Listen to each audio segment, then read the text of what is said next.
Good morning. Om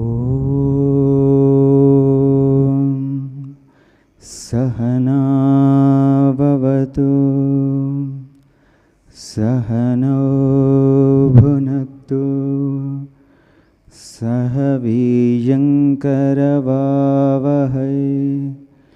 Tejasvinavadhitamastu Ma vidvishavahai. Om Shanti Shanti Shanti. Om Asato Ma Sadgamaya Tamaso Ma Jyotirgamaya Mrityormamritangamaya. Om Shanti Shanti Shanti.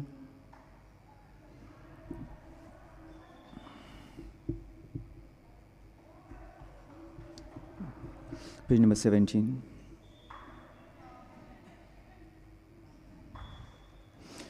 Education is the manifestation of the perfection already in man.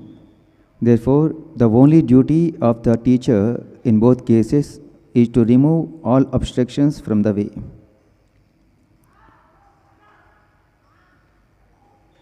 The perfection is already there, but it needs some expression. Then only it can be perceived, isn't it? Otherwise not. And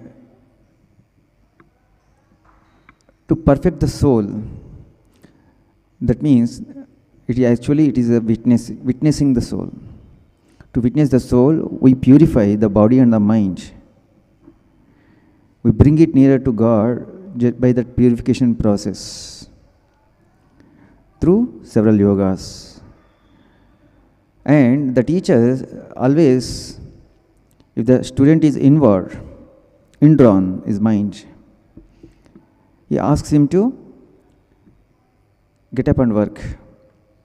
If he is too much involved in the work, he asks him to, you divert your mind inside. For what purpose? In both the cases, some control over the nature takes place. Control over nature takes place, either internal nature or the external nature. That should happen continuously. Then only that he can see the oneness always. Inside he is perfect, outside also he sees the perfection. Inside he purifies himself, his mind and bodies he purifies himself. Then the reflection, the outcome must always perfect. The manifestation of that perfection may be different degrees, but gradually it takes place. In everything and in everywhere, one sees that excellence. Not only that, his life goes and in a smooth way, and not only that, everything will be harmoniously arranged around him.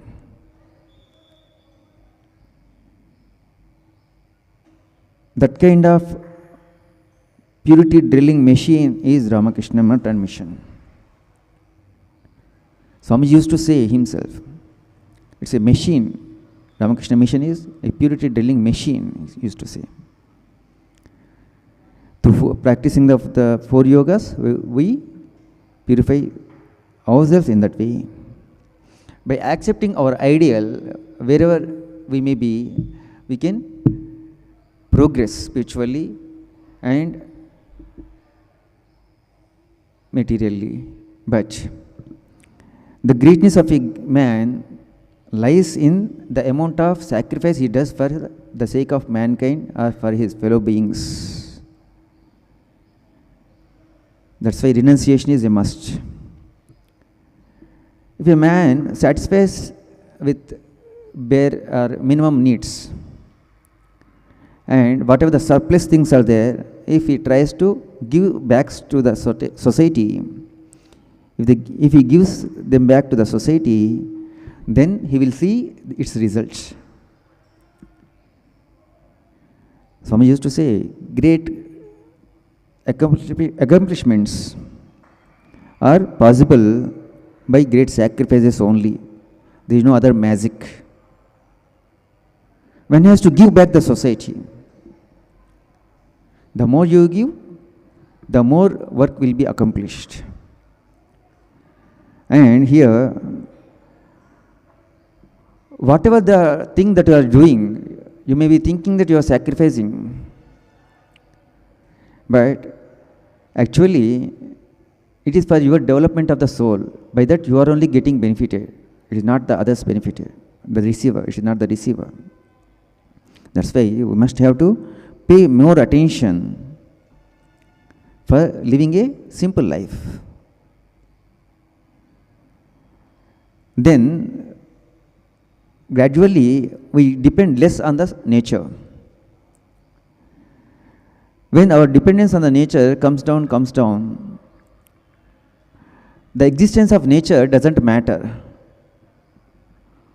because we contemplate and we find infinite joy, continuous joy in ourselves.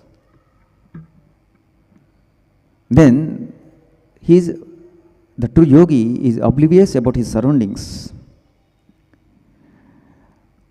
Whatever the knowledge that we have to gain, that comes through the experiences or experiments in the nature.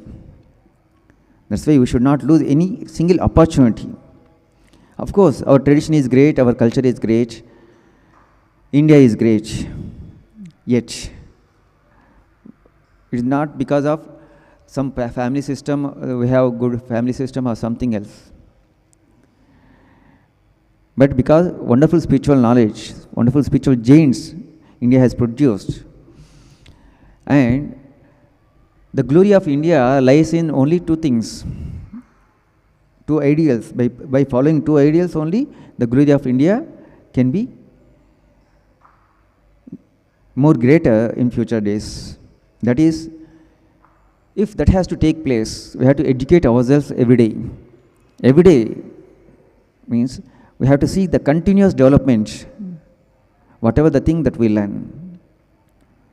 For that, we have to gradually, we have to increase the load that we can take. In that only our capacities will be increased. Otherwise, how can it be? Gradually, complacency takes place, laziness takes place. So, with full effort, consciously, we have to put effort to bring back that infinite energy into us. For that only all these practices,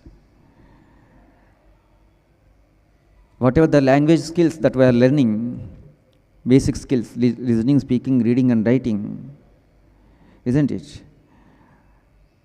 Those are very fundamentals, even though they have to be, they also have to be strictly followed.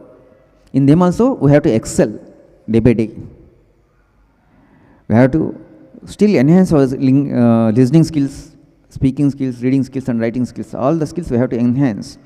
And not only that, we have to see some creative ideas, creative projects we have to undertake.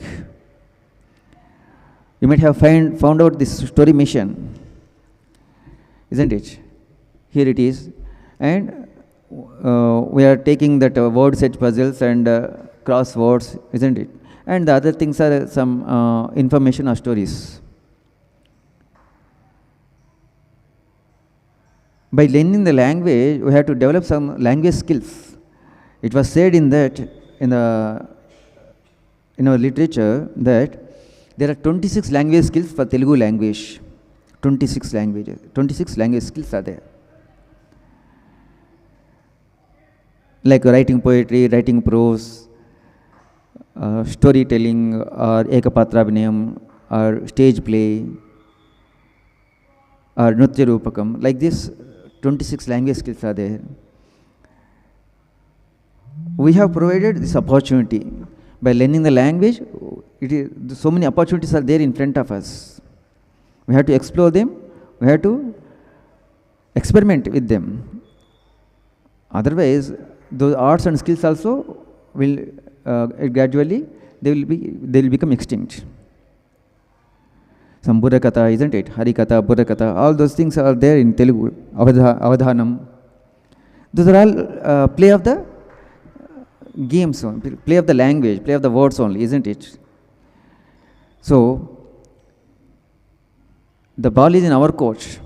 It is in our hands. What we will do with our life, what we will do with our time and energy. Okay? Take up great deeds. Okay? Accomplish well. Have a wonderful day. Thank you.